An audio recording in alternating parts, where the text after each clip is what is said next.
Friends, कैसे हैं आप लोगों का बहुत बहुत स्वागत है मेरे यूट्यूब चैनल पे। और आज का जो चैप्टर है वो है fluid dynamics and flow measurement. आज जो मैं डिस्कस करने वाला हूँ वो कौन सा चैप्टर है? Chapter number 6, fluid dynamics and flow measurement. तो सबसे पहला शुरू करें, different kind of forces acting on fluid particle. कोई फ्लूइड पार्टिकल है, इस पर कौन कौन से फोर्स एक्ट करते हैं? तो प्रेशर फोर्स, ग्रेविटी फोर्स और विस्कस फोर्स, ये मेन फोर्सेस हैं। और भी तमाम फोर्सेस होते हैं, मेनली यही हम कंसिडर करते हैं। ठीक है, पॉइंट टू रिमेंबर क्या होता है? If all the three forces can be taken into account then equation obtained is known as Navier Stokes equation. तो नेवियर स्टोक्स इक्वेशन कब बनता है? जब हम तीनों फोर्सेस को कंसीडर करते हैं, प्रेशर फोर्स, ग्रेविटी फोर्स और विस्कस फोर्स। अब हम इसमें से विस्कस फोर्स को अवॉइड कर देते हैं तो ये कौन सा इक्वेशन बन जाता है? Euler's equation. क्या लिखा होगा? It represents momentum equation in 2D inviscid steady flow. Inviscid मतलब नॉन विस्कस स्टेडी फ्लो। तो इक्वेशन क्या मिल जाता है हमें? dp/ρ + g dz + v dv। ये यूलर्स इक्वेशन का फॉर्मूला हो गया। इसमें क्या है? No viscous effect are considered in Euler's equation. अब आ जाता है आपको बर्नौली इक्वेशन, जो कि बहुत इंपॉर्टेंट है। किसके लिए? मैकेनिकल वालों के लिए और सिविल वालों के लिए भी इम्पोर्टेंट है। तो बर्नौली इक्वेशन हो गया। एजम्पशन इन बर्नौलीज इक्वेशन क्या होगा? पहला, fluid is ideal, flow is steady, flow is continuous, fluid is incompressible, flow is non viscous और फ्लो क्या है? रोटेशनल है। और अंतिम एजम्पशन क्या है? एप्लीकेशन अलोंग ए स्ट्रीमलाइन। स्ट्रीमलाइन के अलोंग ही एप्लीकेशन हो रहा है किसका? बर्नौली इक्वेशन का। This equation is obtained by integrating Euler's equation. तो यूलर इक्वेशन को इंटीग्रेट करेंगे तो क्या आ जाएगा हमारा? p/ρg + z + v²/2g। इसमें से p/w + z क्या होगा? Pressure head plus gravitational head. इसी को क्या कहते हैं? पीजोमेट्रिक हेड। ठीक है, अब आ जाते हैं हम फ्लो मेजरिंग डिवाइस की स्टडी करने पे। तो फ्लो मेजरिंग डिवाइस की स्टडी करेंगे तो सबसे पहला कौन आता है? वेंचुरीमीटर। और सबसे ज़्यादा इफेक्टिव भी यही होता है, वेंचुरीमीटर। इसमें क्या होता है? एक कन्वर्जिंग पोर्शन नोजल होगा, एक जो है डाइवर्जिंग नोजल होगा, बीच में क्या है? ये थ्रॉट है। ठीक है, ये इनलेट पॉइंट है D1, ये D2 जो है हमारा थ्रोट का डायमीटर है।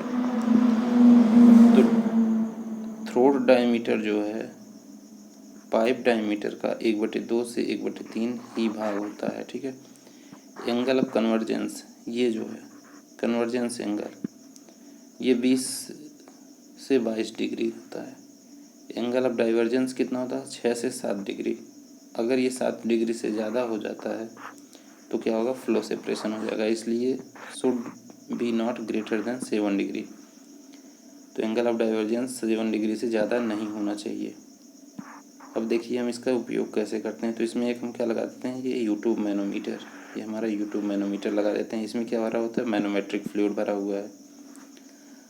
इस पॉइंट और इस पॉइंट के बीच हम कैलकुलेट करते हैं क्या? ये हाइट। तो ये हाइट कैलकुलेट करने के लिए सबसे पहले ये डिफ्लेक्शन x हम निकालते हैं। तो x किस में होता है? मैनोमेट्रिक फ्लूइड के टर्म में होता है। तो इसको हम कन्वर्ट करते हैं किस में? फ्लोइंग फ्लूइड के टर्म में। तो ये h इज इक्वल टू कितना आता है? h is equal to x bracket में SM/s-1, ये होता है करेक्ट फार्मूला। अब इस तरीके से सॉल्व करेंगे तो यहाँ पे हमारा क्या डिस्चार्ज आ जाएगा? Q ideal is equal to A1 A2√2GS/A1² - A2²। ये जो है डिस्चार्ज मेजरमेंट के बाद आता है।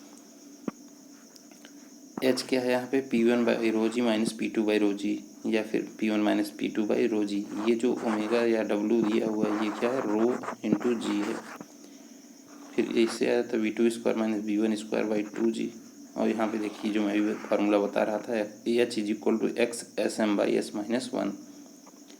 ठीक है, अब यहाँ पे x क्या है? Manometric deflection. ये जो मैनोमीटर यूज कर रहे हैं इसमें जो है मैनोमेट्रिक फ्लूइड है, और जितना लिफ्ट कर रहा है इस लेवल से यही है एक्स को क्या कहेगा, मैनोमेट्रिक डिफ्लेक्शन। और इसका जो specific relative density S M है, किसका, मैनोमेट्रिक फ्लूइड का, और फ्लोइंग फ्लूइड की रिलेटिव डेंसिटी क्या है, एस है। तो यहाँ से एक्स ब्रैकेट में S M by S minus 1 वाले फार्मूले से जो है आपका कैलकुलेट हो जाएगा। Now Q actual is equal to क्या होता है, C D V coefficient of velocity into Q ideal. For venturimeter C D V होता है 0.94 से 0.98। Coefficient of discharge is equal to square root of H minus H L by H. H L क्या है, head loss in convergent divergent section. अब आ जाता है orifice metre, ये सेकंड, उसके बाद इसका नंबर आता है जिनका हम उपयोग करते हैं फ्लो मेजरमेंट में। It is cheaper arrangement but has more energy loss, ज़्यादा एनर्जी लॉस होता है इसमें, ठीक है। तो ये है हमारा ओरिफिस, इसकी मदद से भी हम डिस्चार्ज ही मेजर करते हैं, और डिस्चार्ज का फार्मूला यहाँ पे आपको दिया हुआ है, Q is equal to C D A into A naught divide by square root of A one square minus A naught square into square root of 2gh। A one is equal to pi 4d square and A naught is equal to pi 4d naught square. D naught is the diameter of orifice. अब इसमें ये आपसे पूछा जाता है values, ज़्यादातर हमेशा exams में ये बहुत इंपॉर्टेंट ये पूछे जाते हैं, क्या है सी डी की वैल्यू पिटॉट ट्यूब के लिए कितना होता है 0.64, जो पिटॉट ट्यूब नहीं ओरिफिस मीटर के लिए सी डी की वैल्यू 0.64 से 0.776 होता है। और अगर हम वेंचुरीमीटर के लिए करें तो कोफिशिएंट ऑफ डिस्चार्ज होता है 0.98, 0.98 कंसीडर करते हैं, ठीक है।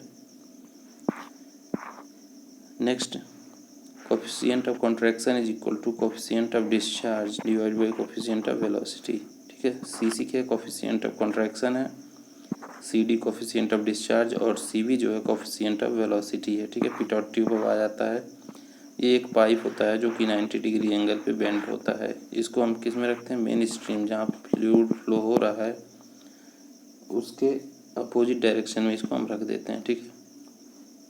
तो इसका वेलोसिटी में जो फ्लूइड फ्लो हो रहा है उसकी वेलोसिटी इस पॉइंट पे, टिप पॉइंट पे जो है रिड्यूस टू 0। इससे क्या होता है, इसमें जो है लेवल ऑफ मैनोमेट्रिक फ्लूइड या फिर कोई फ्लूइड जो उसमें अप्लाई कर रहे हैं उसका हाइट बढ़ जाता है, और इस हाइट की वजह से हम वेलोसिटी कैलकुलेट कर लेते हैं, और वेलोसिटी कैलकुलेट करके फिर हम डिस्चार्ज फाइंड आउट कर सकते हैं। तो V theoretical is equal to square root of 2gh, यहाँ से square root of 2g bracket में P S minus P naught divide by rho G हो जाएगा आपका,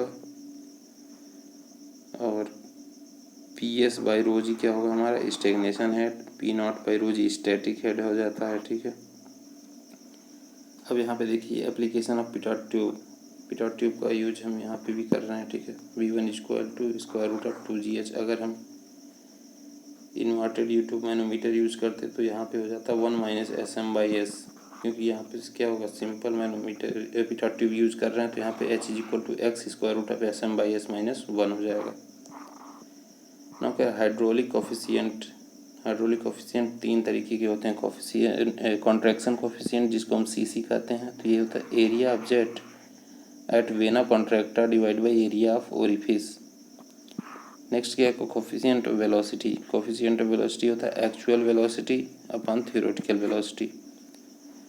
नो कोफिशिएंट ऑफ डिस्चार्ज क्या होगा, actual discharge divide by theoretical discharge, Q actual divide by Q theoretical, ठीक है। अब इस पेज से इतने भी टेबल से आपको एक आध दो क्वेश्चन जरूर मिलेगा इस टेबल से, ठीक है। इस टेबल से 1 या 2 क्वेश्चन जरूर आएगा। तो वेंचुरीमीटर का यूज किस लिए करते हैं, डिस्चार्ज मेजरमेंट के लिए। फ्लो नोजल का इसका भी रेट ऑफ फ्लो मेजर करता है। Orifice meter rate of flow measure करने के लिए ही यूज में कहलाते हैं। Bend meter rate of flow measure करता है। Rotameter rate of flow measure करता है, ठीक है। पिटॉट ट्यूब जो है ये वेलोसिटी मेजर करता है। उसके बाद हम इससे डिस्चार्ज अपने आवश्यकता अनुसार जब भी जरूरत हो निकाल लेते हैं, ठीक है। हॉट वायर एनेमोमीटर क्या है, एयर एंड गैस की वेलोसिटी मेजर करता है। और करंट मीटर जो होता है velocity in open channel, current meter use किया जाता है वेलोसिटी इन ओपन चैनल। तो ठीक है, ये हो गया आपका फ्लूइड डायनेमिक्स वाला चैप्टर, ठीक है। इसके बाद मैं आप लोगों से डिस्कस करूँगा नेक्स्ट वीडियो में viscous flow of incompressible fluid. तो आज की वीडियो में इतना ही रखते हैं। वीडियो देखने के लिए बहुत बहुत धन्यवाद और यूट्यूब चैनल को जरूर सब्सक्राइब कर लीजिए। Take care, bye bye.